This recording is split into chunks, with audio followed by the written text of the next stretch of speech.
What started out as a Loom video to send a friend who asked me how I film VSLs ended up being apparently a YouTube video. So in this video, I'm going to share with you how I film VSLs very quickly. And I'm going to share with you the entire setup, the teleprompter that I use, the camera that I use, how I edit stuff, the softwares that I use, and how I'm able to create a video like this in about 30 minutes starting from scratch. This isn't exactly the how to do it on a budget video, but this is what I do, so hopefully some of it is valuable for you, and everything that I reference, I've done my best to put a link in the description. So if you film video sales letters for your online coaching, consulting, agency, course, business, and you want an easier way to do it, this might be it, or at least a piece of it might be helpful for you. So that said, hope you enjoy.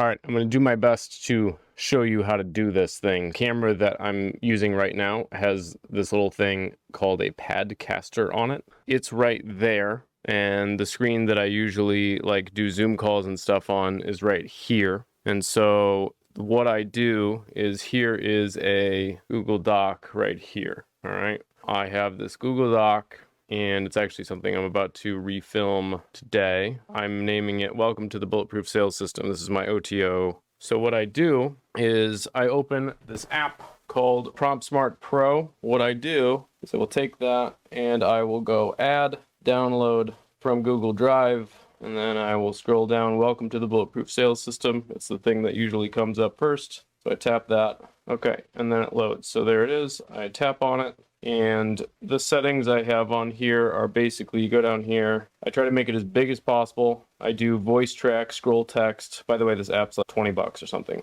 Let's see, it's been a minute. I usually do the dark screen. I want it flipped vertically, and I think that's maybe it. You might have to screw with it. It's been a while since I've set this up. So then what you do is you hit play, and then it looks something like that. So what you got to do, actually before you do this, what you want to do is you want to turn your brightness all the way up on your phone. Then you go like that, and then we slide it into the padcaster.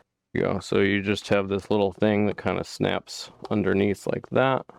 Should be good. I hope you can see. This is a little tough to demo, but that's basically it. And then it should be tracking my voice. Welcome to the Bulletproof Sales System. All right, and then it moves. That is where it starts. So now I'm back on the camera with the teleprompter on it. So welcome to the Bulletproof Sales System, and congratulations on your commitment to growing your online business and getting more clients. Right, and then it just has been scrolling there. And so then once I'm done that recording, I drag it into this software called Descript. It automatically transcribes it. So I'll be doing this video that you're watching this on. It's all recorded on OBS. And then once I hit stop recording, then I'm just going to take this file. And now I dragged that video into Descript, and it already transcribed it. So I will do remove filler words, remove all, depending on the size of your file. It might take a second, but that was pretty quick. And then I'm going to go shorten word gaps from 0.18 seconds or more to 0.15 seconds. So we got that video down all the way to 3 minutes and 32 seconds. I'm fine with that, at least for these purposes. But what usually I'll do is I'll go and play it. And so then I'll just watch it on 2 or 3x speed. So I found, so I'll edit this out maybe, and then just play it back. So the audio, because I'm a little bit far away from the microphone here, I didn't wear a lavalier mic on this. What I might try to do is they have this thing called Studio Sound that's sometimes cool, and I might add that in, see what that sounds like, play that back at 1x speed. Sometimes the Studio Sound will help raise the lacking bits. But if I'm really trying to get my audio tight, what I use is a thing called podcastle.ai, and then I have to export the audio and then together in Final Cut. So let's see where I want.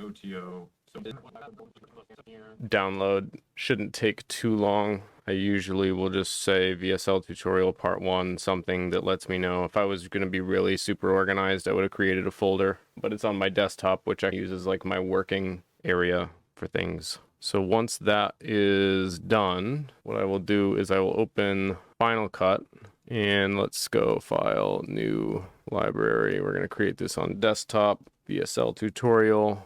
I'm going to edit the auto smart event thing to say the same thing. and then I'm going to do File, New, Project, VSL Tutorial. I'm going to hit OK. So then, once my guy has downloaded, so I'll drag that into Final Cut. So I figured maybe I would also show you my final editing process on this. This is pretty ghetto from what I might usually do for a VSL, but just to give you an idea of like how I'm thinking through this. I did watch back a couple of things in here and cut out a little bit. When I talk about the Padcaster in the beginning, I just took a cut of this video right here and put it right here and just remove the sound. I had my exposure a little bit too high when I went in there, so what I'm going to do here is I'm going to go new compound clip so I can edit all of that basically together and just turn down the exposure on the shadows here. So we'll just go something like that. That's probably okay. And then I got that little frame there that I can just edit out there. So now I'm back on the camera. There we go. So if I was just gonna do a full version of this, I would be thinking through it a bit like that. My part 2 is done here, so I'm gonna throw that in here. And what I'll do in this tutorial, for example, is I will speed up these little parts for the end user experience, and I'll just make it to where I'll just do custom, and then I'll just make it to where it's really fast, and I will go like that there. And all right, so I'm gonna find that, I'm gonna cut out that, I'm gonna go here, I'm gonna do that, I'm gonna make that short as well. Okay, is there anything else in there? I don't think so. Cool. There. Do the same thing, and I'll do the same exact thing with this third clip that I'm editing right now. And we'll have ourselves a nice little tutorial. By the way, the camera that I'm using is a Sony ZV-E10 with a Sigma 23mm f1.4. Those links are going to be down below for you. And that is connected to a MacBook Pro with a Camlink 4K with a fiber optic micro HDMI to HDMI cable so that there's no lag and stuff. The lighting that I normally use, this I have my windows open, but when I actually film a VSL, I will have it like that.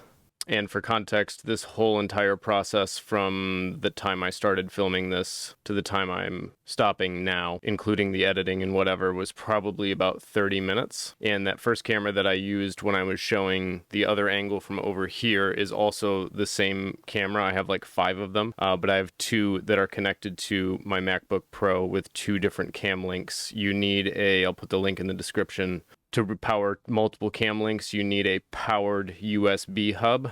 It won't work just plugging it right into your MacBook Pro. So, but you can have 2. So right now I can switch back and forth back to the Padcaster one that's still pointed over there, and this one in OBS, and as well back to the screen share if I wanted. And so all of this is filmed inside of OBS. And as far as camera settings are concerned, this is also a huge thing. Camera settings, we go menu, and then we go to this little briefcase looking guy, set up 2 out of 5. HDMI settings, HDMI resolution, the biggest one, 24p, 60p output. I go 60. HDMI info display off, control for HDMI on, and then hit menu to go back. And then we want to go focus area zone. On our white balance, we want our color temperature, and we want to set it to 5500K. Standard creative style, no picture effects, no picture profile, soft skin effect off. Shoot mode, manual exposure. This is a mistake that I made, and I couldn't figure out manual exposure for the longest time, but it's so much better. So just put it on manual, and then when you go back down to here, and you get out of this is where you can adjust your ISO. And so if you want it brighter, you turn that up. So with this lighting that I have, it's somewhere between 1600 and 2000 usually. And then you can hit this function button and it'll bring up all this stuff. This is like all the other stuff that we just went over. So soft skin effect, it's all here as well. Steady shot activated. I don't record the audio from here. It goes through this mic. Focus mode, focus area. So that's pretty much it. If I was gonna go and reshoot and film from this camera, I would just make sure I'm at a 1600 ISO, see what that looks like. That looks to be a little low and a little cockeyed, but that's pretty much it. All right, I hope that was helpful for you. Let me know in the comments below if you want me to make more tutorial videos like this. I know I've been promising an office tour video since we built this brand new Bulletproof Entrepreneur studio, since we moved into this house, but we just had a kid, and doing an office tour video isn't exactly at the top of the priority list, especially since I want to make it really good. But if there's other tutorials that you want to see, like how we make our workbooks and our trainings and how I repurpose content without a whole lot of bells and whistles, it's actually quite simple, but I want to make stuff that's relevant for you. So if you just let me know in the comments, that would be cool. And I'm sure the algorithm is going to serve you up something right here. So go ahead and watch that one next.